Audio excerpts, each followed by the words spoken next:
തൃശൂർ മൃഗശാലയിലെ ഋഷിരാജ് എന്ന ആൺകടുവ ചത്തു. തീർത്തും ചലനശേഷിയില്ലാതായ കടുവയ്ക്ക് 3 മാസമായി പ്രത്യേക പരിചരണം നൽകി വരികയായിരുന്നു. തൃശൂർ മൃഗശാലയിലെ ഋഷി എന്ന് വിളിക്കുന്ന ഋഷിരാജ് എന്ന കടുവ ഇന്നലെ രാത്രി ചത്തു. ഏകദേശം 25 വയസ്സോളം പ്രായമുണ്ടായിരുന്നു എന്നാണ് ഈ കടുവയെ കൊണ്ടുവന്നത്. ഈ കടുവ കാട്ടിക്കുളത്ത് ഫോറസ്റ്റ് ഡിപ്പാർട്ട്മെൻറ്റ് പിടിച്ച കടുവയായിരുന്നു. 14/7/2015 മൃഗശാലയിലേക്ക് അതിനെ മാറ്റിയത്. അപ്പോൾ അന്ന് കൊണ്ടുവരുമ്പോൾ ഏകദേശം 15 വയസ്സ് പ്രായമായി. അപ്പോൾ ഇപ്പോൾ 2025 ആകുമ്പോൾ അത് 25 വയസ്സോളം പ്രായമായ കടുവയാണ്. വാർദ്ധക്യ സഹജമായ ഒരു പ്രശ്നങ്ങൾ കൊണ്ട് കടുവ കുറച്ചു കാലമായി അത് നടക്കാനും വയ്യാതെ കിടക്കത്തിലായിരുന്നു. അപ്പോൾ ആ കടുവയുടെ അതിൻ്റെ കൂട്ടിൽ നമ്മൾ CCTV ക്യാമറ വെച്ച് അതിനെ നിരീക്ഷിക്കുകയും അതിന് വേണ്ട സൗകര്യങ്ങൾ ഒരു പാലിയേറ്റീവ് കെയർ എന്ന രീതിയിൽ ആയിരുന്നു കഴിഞ്ഞ കുറച്ച് 1-2 ആഴ്ചകളായി അതിനെ നോക്കുന്നത്. കാട്ടിലാകുമ്പോൾ ഒരു 17-18 വയസ്സൊക്കെ ആകുമ്പോൾ അത് സാധാരണ മരിച്ചു പോകാറുണ്ട്. ഞാനിപ്പോൾ ഒരു 17 വർഷത്തോളമായി ലൈഫാണ്.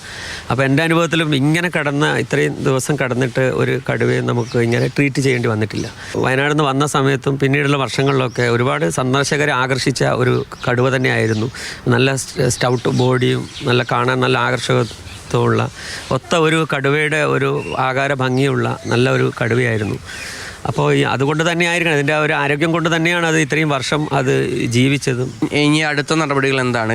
ഈ സംസ്കാരവും അതുപോലെ തന്നെ പോസ്റ്റ്മോർട്ടത്തിന് ശേഷം കത്തിക്കുകയാണോ ചെയ്യുക? പിന്നെ അതുപോലെ തന്നെ ഈ ദേശീയ മൃഗമാണല്ലോ, അപ്പോൾ അതിൻ്റെ എന്തെങ്കിലും പ്രോട്ടോക്കോളൊക്കെ ഉണ്ടോ?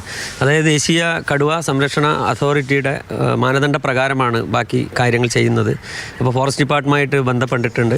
അപ്പോൾ അവർ നിഷ്കർഷിക്കുന്ന അംഗങ്ങളെ ഉൾപ്പെടുത്തിക്കൊണ്ടുള്ള ഒരു കമ്മിറ്റി രൂപീകരിച്ച് അവരുടെ മാനദണ്ഡ പ്രകാരമാണ് അതിൻ്റെ ബാക്കി ക്രിയകളൊക്കെ ചെയ്യുന്നത്. ഈ കടുവയെ പോലെയുള്ള ജീവികളെ സാധാരണ കത്തിച്ച് ആണ്, കാരണം അതിലെ ട്രോഫീസ്, അതിൻ്റെ തോലും അത് നഖം, പല്ല് സാധനങ്ങളൊക്കെ ഉള്ളത് കൊണ്ട് ഇങ്ങനെയുള്ള മൃഗങ്ങളെ കത്തിച്ചിട്ടാണ് അത് കളയുന്നത്. തീർച്ചയായും അടുത്ത നടപടിക്രമങ്ങളിലേക്ക് കടക്കുകയാണ് ഈ മൃഗശാല അധികൃതരും അതിനോടൊപ്പം തന്നെ വനം വകുപ്പ് ഉദ്യോഗസ്ഥരും.